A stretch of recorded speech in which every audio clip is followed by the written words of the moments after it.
దేశవ్యాప్తంగా ఘనంగా స్వాతంత్ర దినోత్సవాలు జరుగుతున్నాయి. ఇక నెల్లూరు జిల్లా వెడవలూరు మండలంలో మరింత ప్రత్యేకంగా మారాయి. ఈ వేడుకల్లో కొవ్వూరు ఎమ్మెల్యే వేమిరెడ్డి ప్రశాంత్ రెడ్డి ముఖ్య అతిథిగా హాజరయ్యారు. ఆమె జెండాను ఆవిష్కరించి గౌరవ వందనం స్వీకరించారు. స్వాతంత్ర్యం కోసం పోరాడిన ఎందరో అమరవీరుల త్యాగాలను ఆమె ఈ సందర్భంగా గుర్తు చేసుకున్నారు. ఈ వేడుకలు జాతీయ సమైక్యతను, దేశభక్తిని మరోసారి చాటి చెప్పాయి. ఇక వెడవలూరు మండలంలోని జిల్లా పరిషత్ ఉన్నత పాఠశాల ప్రాంగణంలో ఈ వేడుకలు ఎంతో వైభవంగా జరిగాయి. భారతదేశం గర్వించదగిన గొప్ప పండుగ స్వాతంత్ర దినోత్సవం అని ఎమ్మెల్యే ప్రశాంత్ రెడ్డి అన్నారు. ప్రపంచ దేశాలకు ధీటుగా మన దేశం ఎదుగుతోందని ఆమె సంతోషం వ్యక్తం చేశారు. కొవ్వూరు కాన్స్టిట్యున్సీలో వెడవలూరు మండలంలో స్వాతంత్ర దినోత్సవం 80వ స్వాతంత్ర దినోత్సవం జరుపుకోవడం నాకెంతో సంతోషంగా ఉంది. ఎందుకంటే ఇక్కడ విడవలూరు మండలానికి చెందిన పుచ్చలపల్లి సుందరయ్య గారు, పుచ్చలపల్లి రామచంద్రారెడ్డి గారు స్వాతంత్ర సంగ్రామంలో పాల్గొన్నారు. అలాగే ఉప్పు సత్యాగ్రహం సమయంలో మహాత్మా గాంధీ బుచ్చరెడ్డిపాలెం నుంచి విడవలూరు మీదుగా ఊటుకూరు వరకు ప్రయాణించి ఇక్కడి ప్రజల్లో చైతన్యం తీసుకురావడం మీకు అందరికీ తెలిసిన విషయమే.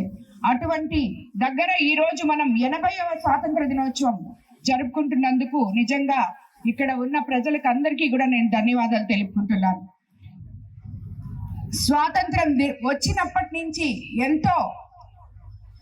భారతదేశం ఎంతో అభివృద్ధి చెందింది, ఒక శక్తిగా ఎదుగుతుంది. విజ్ఞానం నుంచి సాంకేతిక వరకు, అంతరిక్షం నుంచి డిజిటల్ రంగం వరకు, మౌలిక వసతుల నుంచి ఆర్థిక అభివృద్ధి వరకు ప్రతి రంగంలో భారతదేశం తమ సామర్థ్యాన్ని చాటుకుంటుంది. ప్రపంచంలోని బలమైన ఆర్థిక వ్యవస్థల్లో భారత్ ఒకటిగా ఎదిగింది. కరోనా మహమ్మారి సమయంలో మన శాస్త్రవేత్తలు వ్యాక్సిన్ తయారు చేసి ప్రపంచ వ్యాప్తంగా అందించడం మీకు అందరికీ తెలిసిందే. ఒకప్పుడు ఇతర దేశాల నుంచి టెక్నాలజీ తీసుకున్న మనం ఈరోజు చంద్రుడినే చేరే స్థాయికి ఎదిగాం. ఇది మన శాస్త్రవేత్తల ప్రతిభ, ఇది మన యువ శక్తి, ఇది మన భారతదేశం సామర్థ్యం. అయితే మన లక్ష్యం ఇక్కడితో ఆగకూడదు. 2047 వికసిత భారత్ మన ముందున్న లక్ష్యం అని చెప్పి మీరందరూ ప్రతి బిడ్డ గుర్తు పెట్టుకోవాలి. ఆంధ్రప్రదేశ్ అభివృద్ధి ఈరోజు మీరు చూస్తుంటే మన ముఖ్యమంత్రి చంద్రబాబు నాయుడు గారు ఎప్పుడు కూడా 2047 గురించే, అంటే రాబోయే మీ తరాల భవిష్యత్తుకు ఈ రోజు నుంచే పునాది వేస్తున్నారు అని చెప్పడానికి ఇది ఒక నిదర్శనం. ఆయన 2047 గురించి కలలు కంటున్నారు. అటువంటి ఆంధ్ర రాష్ట్రాన్ని మనకి అందించే విధంగా ముందుకెళ్తున్నారని కూడా మీకు అందరికీ నేను తెలియజేసుకుంటున్నాను. నరేంద్ర మోడీ గారి సమక్షంలో మన ముఖ్యమంత్రి చంద్రబాబు నాయుడు గారి సహకారంతో ఈరోజు ముందుకెళ్తున్నాం.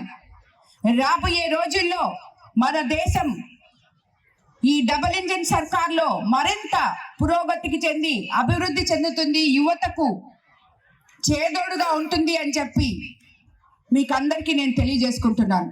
అలాగే ఈరోజు స్త్రీ శక్తి, ఇక్కడ ఎంతో మంది మహిళలు ఉన్నారు. మహిళలకి ఎంతో గొప్పగా అండగా నిలిచిన ప్రభుత్వం ఈ కూటమి ప్రభుత్వం అని చెప్పి కూడా తెలియజేసుకుంటూ, ఈ ప్రభుత్వంలో స్త్రీ శక్తి అంటే ఏంటో కూడా మనం నిరూపించుకుంటున్నామని మీకు అందరికీ నేను తెలియజేసుకుంటున్నాను. అందుకు మాలాంటి ప్రజా ప్రతినిధులు మీ ముందుకొచ్చి ఈరోజు ఇక్కడ నిలబడ్డామంటే మన ముఖ్యమంత్రి చంద్రబాబు నాయుడు గారు మాకు ఇచ్చిన సపోర్ట్ అని కూడా మీకు అందరికీ తెలియజేసుకుంటూ, అందరికీ ఎంతో గర్వంగా ఈరోజు చేసుకుంటున్న ఈ 80వ స్వాతంత్ర దినోత్సవం ఎందరో మహనీయుల త్యాగానికి ప్రతీక. అలాగే ప్రతి పండుగ రకరకాలుగా ఎవరికి సంబంధించిన వాళ్ళు చేసుకుంటారు. కానీ ఒక్క స్వాతంత్ర దినోత్సవ పండుగ జాతి, మతం, కులం ఏదీ లేకుండా భారత ప్రజలందరూ కలిసి చేసుకోగలిగిన గొప్ప పండుగ అని మీకు అందరికీ తెలుసు.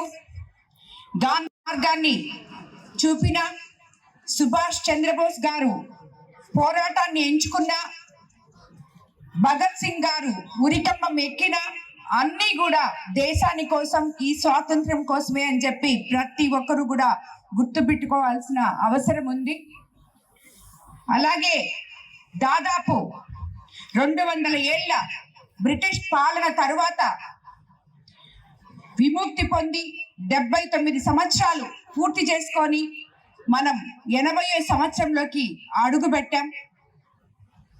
వారు ఎన్నో త్యాగాలకి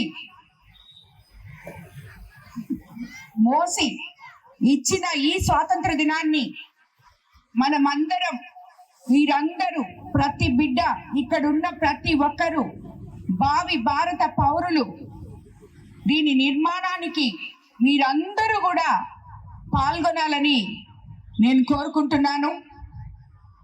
మీరందరూ పెద్దగా కలలు కనాలి, పెద్ద ఎత్తున ఎదగాలి. అది ఈ భారతదేశ నిర్మాణంలో ఒక స్తంభం అని మీరందరూ అనుకోవాలి.